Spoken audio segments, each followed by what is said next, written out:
Mesdames et messieurs les journalistes, mesdames et messieurs les responsables militants et sympathisants du M5 RFP, Maliennes et Maliens qui nous entendent de l'intérieur et de la diaspora. Nous voulons d'abord nous excuser pour le report. Cette conférence était prévue pour hier.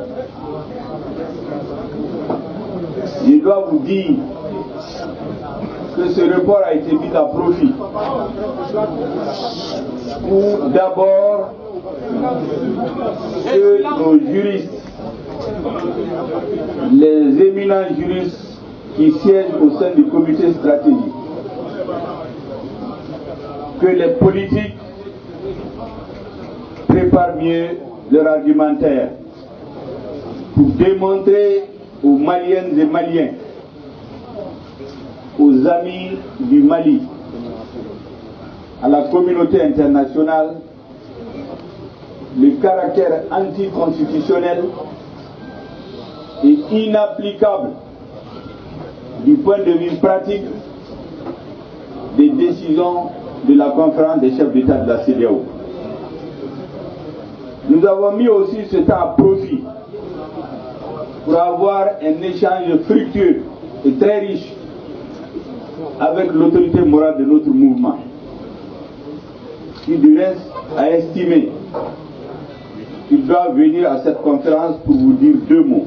Il sera là d'ici la fin de la cérémonie.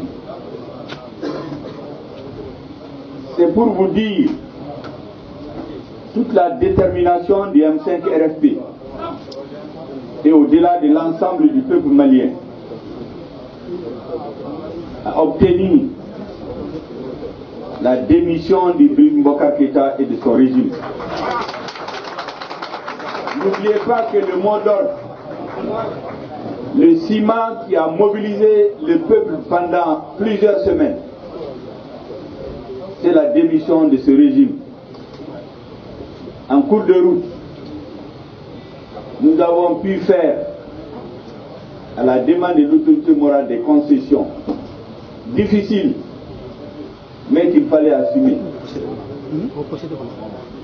Heureusement pour notre lutte, pour notre combat, celui en direction duquel ces concessions ont été faites les a purement et simplement ignorées. À partir de cet instant, nous avons remis les compteurs à zéro. Démission d'Ibrahim Boubacar Keïta et de son régime. Et ce compteur, il va continuer à tourner. Et nous avons dit que la trêve qui a été annoncée par le M5 RFP prendra fin dans quelques jours. 48 heures après la fête de Tabaski, nous ferons ici une annonce, disons la jeunesse M5 RFP, à laquelle je rends un vibrant hommage ici. Ce sont ces jeunes qui étaient au front, qui se sont mobilisés le 5 juin, le 19 juin, le 10 juillet et les jours suivants. Ce sont ces jeunes qui sont tombés sous les balles des forces spéciales antiterroristes. Ces jeunes donneront le coup d'envoi de la deuxième phase de la désobéissance civile immédiatement après la fête.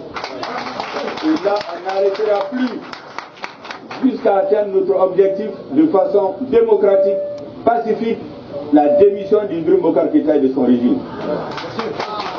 Voilà ce que nous voulons dire. Nous avons besoin d'explications, de pédagogie en direction de nos militants, du peuple malien, des Maliens qui s'interrogent à l'intérieur et à l'extérieur, des amis du Mali qui regardent le Mali. Et Cheikh Oumar a bien dit ici que c'est le destin de l'Afrique qui se joue. Et nous avons dit le 23 juillet 2020, lorsque l'imam Dicko a dit qu'il préfère mourir en martyr que de vivre en traître. Ce jour-là, le M5 RFP qui a engagé une lutte héroïque et historique, est rentré dans l'histoire du Mali par ces phrases-là. Ce jour-là, c'est le destin du Mali qui se joue. Et au-delà, c'est le destin de l'Afrique. Parce que pour une fois, il va être clair pour tout le monde qu'un peuple révolté, un peuple meurtri par ses dirigeants, ne peut pas continuer à encaisser. La démocratie ne se limite pas seulement à la formalité électorale. La démocratie, c'est gouverner pour faire le bonheur des citoyens. La démocratie, c'est le respect des lois. La démocratie, c'est faire le bonheur des citoyens. La démocratie, c'est la bonne gouvernance. La démocratie ne se limite pas seulement au formalisme électoral. Je pense que c'est ce que les dirigeants de la CEDEAO ont omis de comprendre. On leur a dit et répété que la crise malienne n'est pas seulement une crise électorale. Ce n'est pas une question de gouvernement. Elle est plus profonde.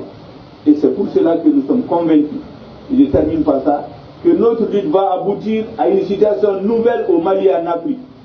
Qu'aucun dirigeant ne se croit plus tout permis parce qu'il a été élu. Ils comprendront que quand on est élu, il faut bien gérer. Si vous ne gérez pas bien, le peuple qui vous a investi de ce pouvoir peut vous le retirer à tout moment. Exactement comme on retire le permis à un chauffeur auquel on l'a donné et qui, au lieu de conduire à bon port, passe son temps à faire des accidents, à tuer. On lui retire le permis purement et simplement. Et c'est ce que le peuple malien va faire avec Merci beaucoup.